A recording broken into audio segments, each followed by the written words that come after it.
In topic 12, we encounter not only the Renaissance, but we encounter the rediscovery of the Gospels and the message of the primitive church. So we're entering into the 12th century. And a lot of the themes that we're going to talk about here in topic 12, or topic 11 rather, are themes that will come back up during the Protestant Reformation. The Roman Catholic Church was trying to reform itself for a long time. There were a lot of reactions to certain things going on with the papal monarchy. Eventually, there will be, in the 16th century, the Protestant Reformation, which starts to split the church, and then various reformations after that. But the Catholic Church itself, for a long time, going back to this period we're going to discuss, the Renaissance, was trying to change itself. There was, as I said, a lot of outcry against some of the excesses of the papal monarchy. But when most people think of the Renaissance, they rightly think of things like innovation in art, because Renaissance as a word simply means rebirth, and it's a looking back to not just the sources, but to the world of Greece and the world of Rome, and trying to learn from those worlds and bring that knowledge into the present. So you see all of this innovation when it comes to art.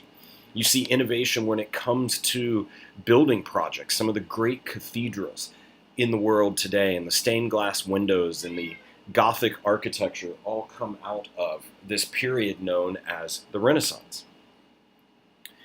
You also see the birth or rebirth of Arthurian legends. And as I said, this is a time when many in the church are looking back to the past for guidance and for help, and they want to bring that guidance and help of the past into the present and use it to create a solid future for what's ahead in the church. So just to give you some preliminaries here to the 12th century Renaissance, this is really a period of time in the church when the gospel is rediscovered. Now, it's not that the gospel was ever lost, but as I said, there's this problem where a lot of people, especially people in the pews of the churches, the lay people in the pews of the churches, are essentially becoming fed up with, well, how do you have a papal monarchy when this Jesus that we adore, that we worship, was a poor peasant carpenter? Now, there are many renaissances throughout the history of the Catholic Church. Basically, if you look between the years 1050 to 1300, you are seeing renaissance after renaissance after renaissance, rebirth after rebirth after rebirth. So I'm kind of combining a lot of different things here, but there is more than one of these happening, not only in the history of Europe, but also in the history of the Roman Catholic Church. Part of what led to these renaissances, plural, is the agricultural revolution that occurred at the same time. What happened is a number of farmers started to realize the importance of crop rotation, especially three-crop rotation. So what you would do is you would sometimes let one of the fields lie fallow, and the reason you did that was you were improving the soil of a place. You weren't abusing it by constantly growing crops in one particular place all of the time. And so as the agricultural revolution expanded and farmers figured out better ways of growing their crops, what you ended up having was a surplus of food. And the more food you had, the more people you could feed, and you could start creating more and more cities. Now, this also means that you have an increase in health, increase in longevity, all those sorts of things.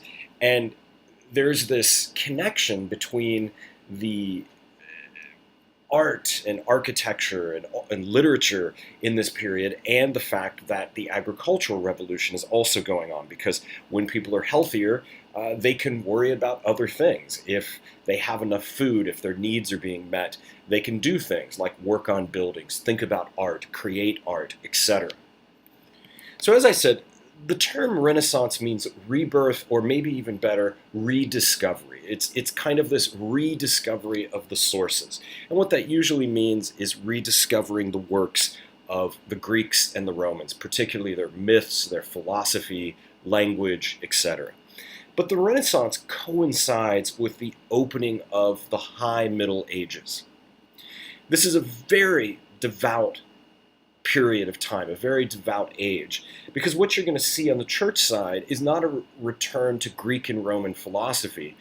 You're going to see the ultimate return being to the source itself, the Bible. And this is exactly what's going to happen as well during the Protestant Reformation, which is going to happen a few centuries from the time of the Renaissance. But it's already starting to happen here in the Roman Catholic Church. Is people are thinking, well, if we're going back and rediscovering the wisdom of the Greeks and the wisdom of the Romans, why not go back strictly to the biblical text itself, to the message of Jesus? Prior to the High Middle Ages, Arianism, that heresy of Arius that said there was a time when Jesus was not, had caused this kind of stern image of Jesus to be created and practiced. In fact, if you look at a lot of the sermons before the Renaissance, you kind of have these fire and brimstone sermons. If you don't follow Jesus, you're going to go to hell, or you're going to go to purgatory, or something like that. And people were yearning for a Jesus that they could relate to a Jesus that they could understand. And so a return to the sources meant that people who were manual laborers and workers and farmers, they were much better able to relate to a Jesus who was a peasant carpenter than to the Arian Jesus or even to the papal monarchy. So what happens is you actually have, in the High Middle Ages, an evangelical awakening. You have this return to the gospel. Now, evangel is simply, it comes from a Greek word. Evangelical simply comes from a Greek word, euangelion, which means the good news or the gospel. So when you talk about an evangelical, what that word really means is somebody that adheres to the gospel message of Jesus. Now, of course, that message can be interpreted in a multitude of ways, but that's essentially what it means. So what you have here is not just a return to Jesus, but you also have a return to what in Latin is called the Ecclesia Primitiva, which means the primitive church, the first church. You're going back to see, well, what did the first followers of Jesus do when they created these church communities? What did Peter do? What did Paul do? What did John do? What did James do? What did the first Christians in the 2nd and 3rd century do?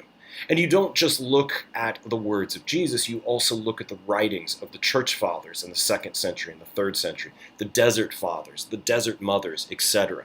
And you're trying to rediscover the original idea of Christianity. And of course, what you find out is that Jesus is an approachable individual who's poor and who was persecuted, that the church was poor. It wasn't powerful. It too was being persecuted. And so this evangelical awakening starts to act as a corrective to the excesses of the papal monarchy. In fact, there's going to be a couple of movements that come out of this evangelical awakening, the Franciscans and the Dominicans, that are also, as religious orders, going to act as a corrective to the papal monarchy. Now, unlike later Protestant reformers, this is going to be an attempt to reform the church from within, not to split it. And to be fair to the Protestant reformers centuries later, they originally started out wanting to reform the church within. Martin Luther, for instance, had no ambition of splitting the Roman Catholic Church. He simply wanted to reform it from within. Unfortunately, that's not what happened. So eventually we're going to get these great individuals out of this, like St. Francis and St. Dominic, who take up this idea of returning to the poor, persecuted Jesus and to the message of the Ecclesia Primitiva. So let's talk about St. Francis. As you can see here, just let me explain a bit of what's going on in this icon.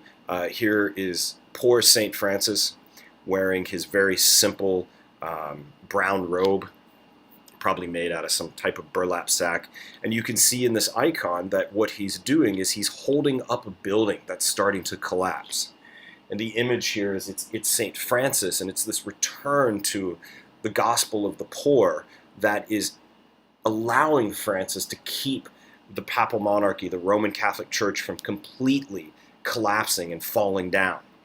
And then, of course, you also have St. Dominic, who will be the head of the Dominicans. And in fact, here at Albertus Magnus College, this is a Roman Catholic college in the Dominican tradition. So what that means is it's a Catholic college that adheres to a number of the principles of Dominic and others. And in fact, Albertus Magnus, Albert the Great, was one of the great Dominicans that comes after Dominic. Well, this evangelical awakening, along with the Franciscans and the Dominicans, has some pretty noticeable characteristics to it that we should talk about. And again, I'm combining a lot of things here since this is an introductory course. One of the things that the Franciscans and the Dominicans and others started to realize is that nature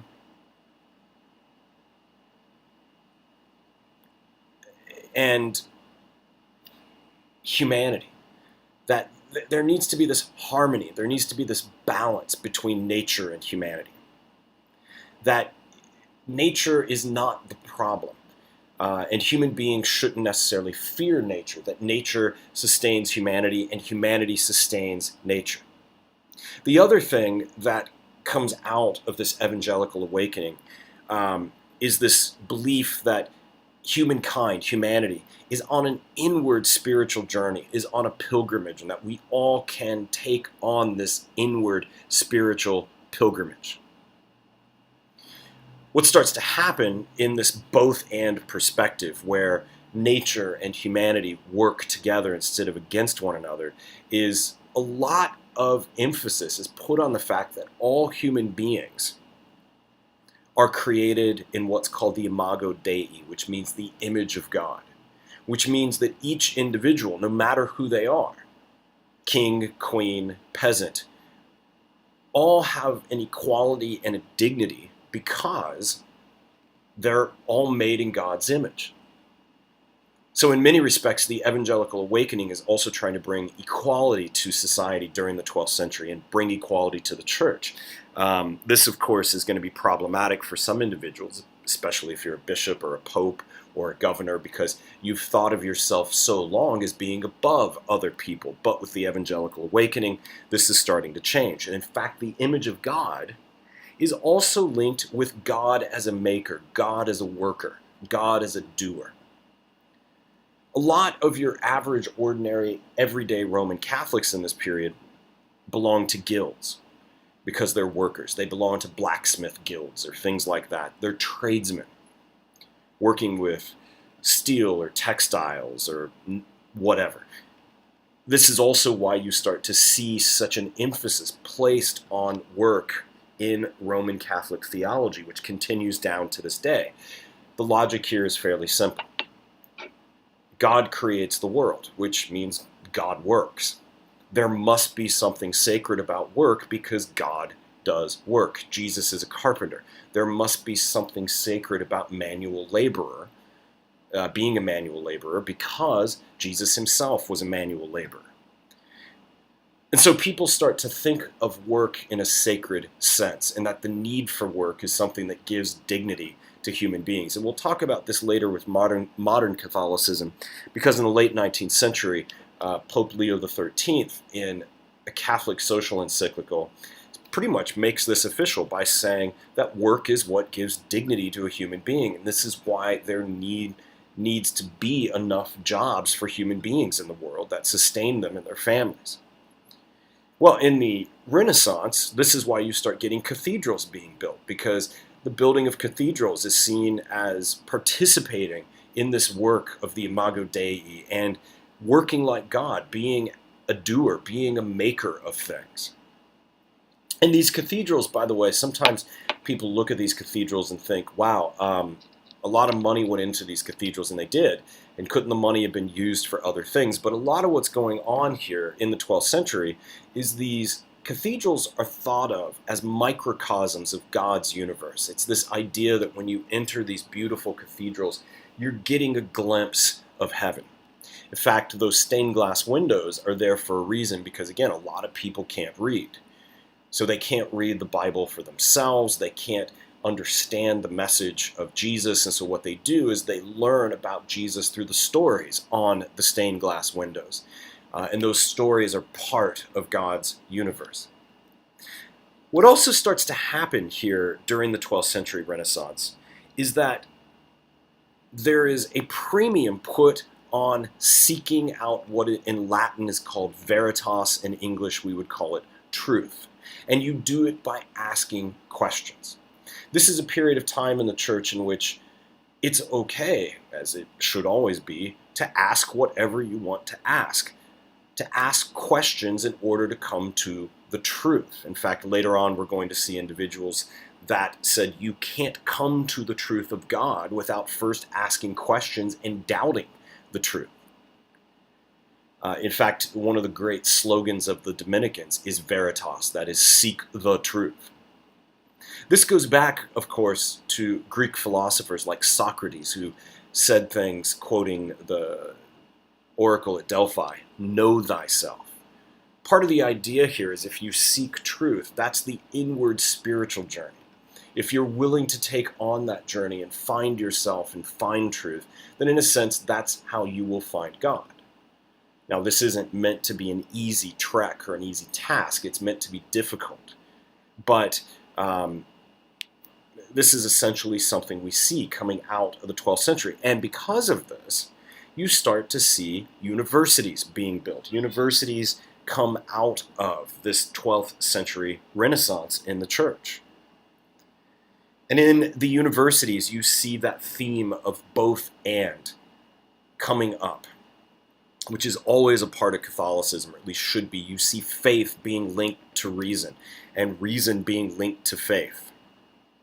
This will also encompass things like religion and science. They aren't split. They're supposed to work together.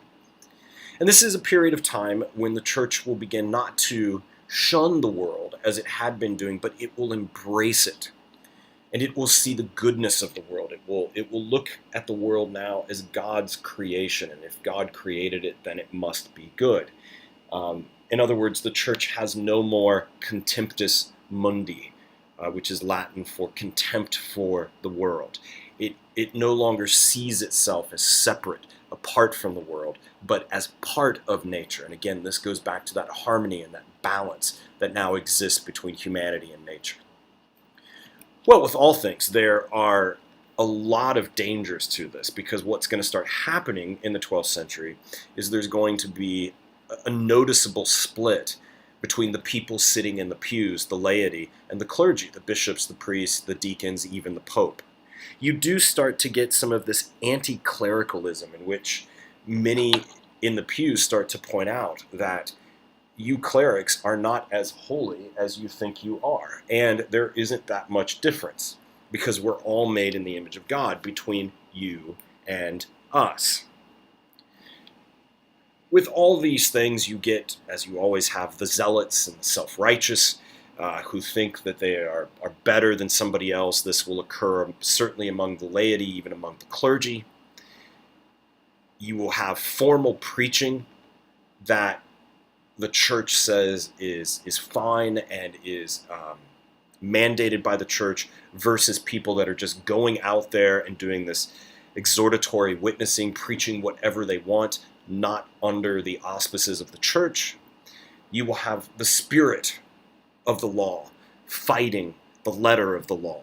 And you will have reform on one hand, and you will have those who say, let's create revolution on the other hand. And then you will have this thing that is going to come back and haunt the church later on, called arithmetical piety.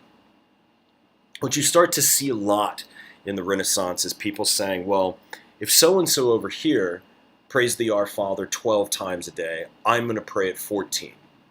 Which makes me better? If so-and-so gives this much money to the church, then I'm going to give more. And the belief starts to become that the more you do, the holier you are. A lot of emphasis, unfortunately, is placed not so much on grace during the 12th century, but on works. And this is going to become a larger problem a few centuries later when we get to the Protestant Reformation and talk about the buying and selling of indulgences. But these are some of the dangers that come out of the Renaissance in this period of time. Well, obviously, people always want to know, well, what were people doing? How were they worshiping God in the 12th century? For the most part, people were concerned, and the church was concerned, with the human, historical, suffering Jesus.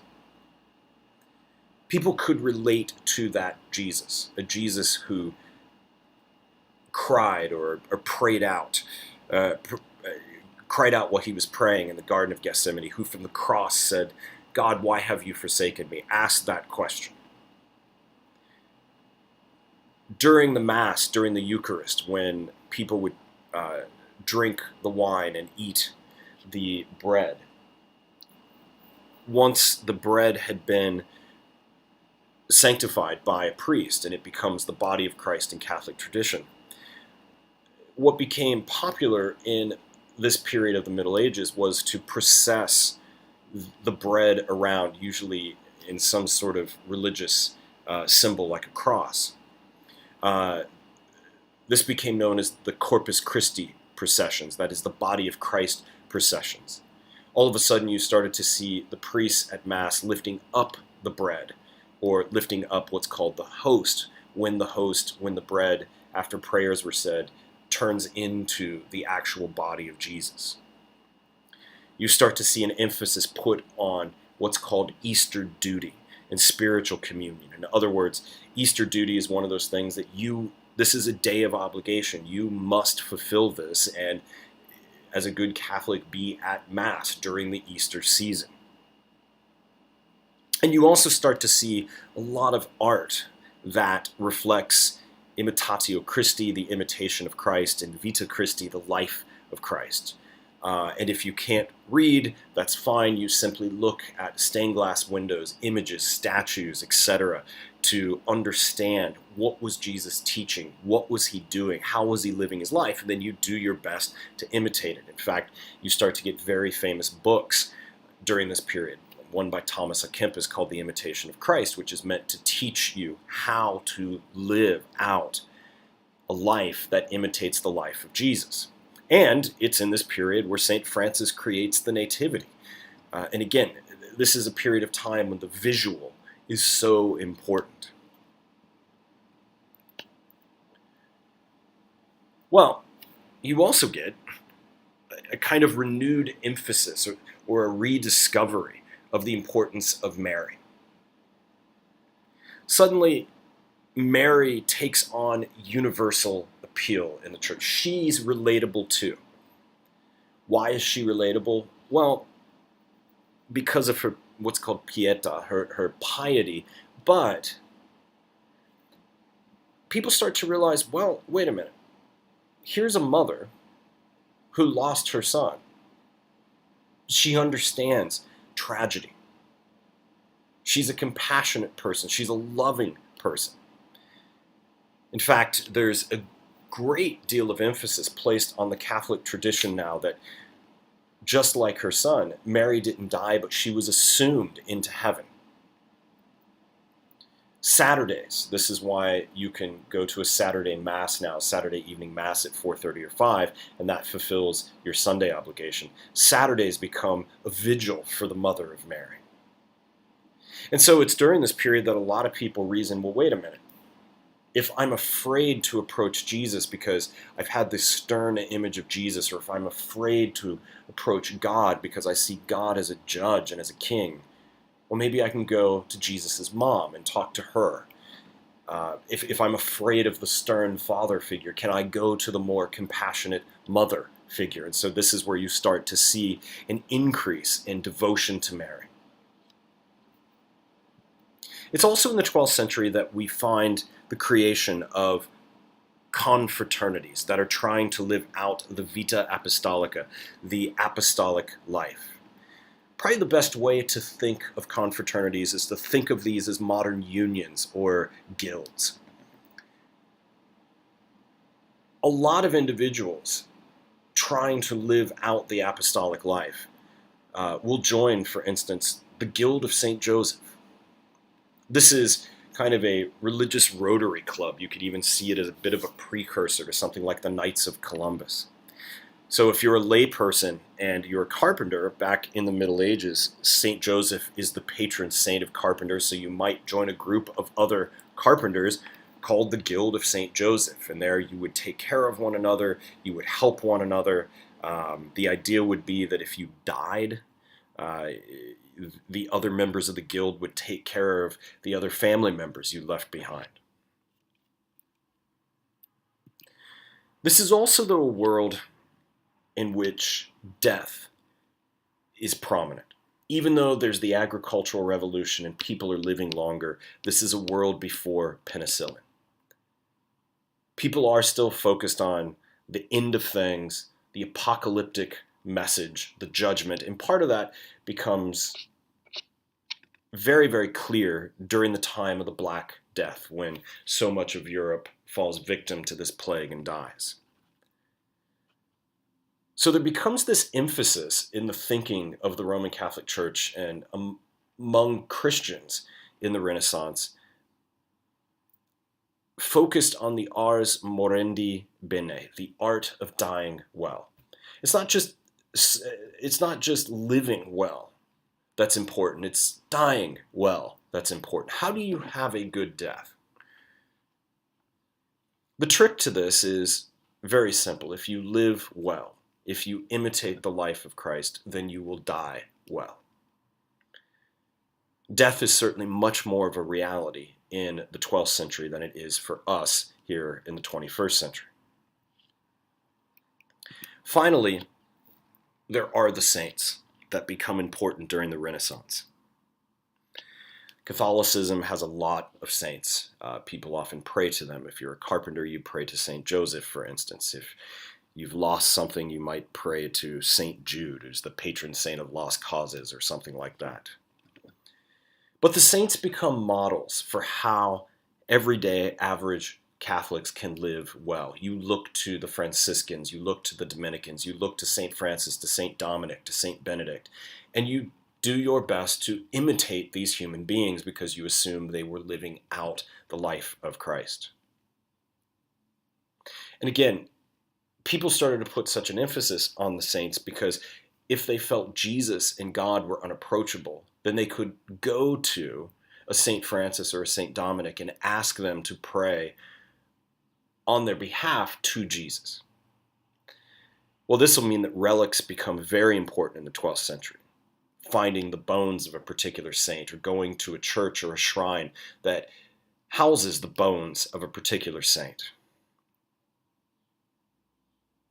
So the ordinary folks were simply engaging in what's called admirandum et imitandum.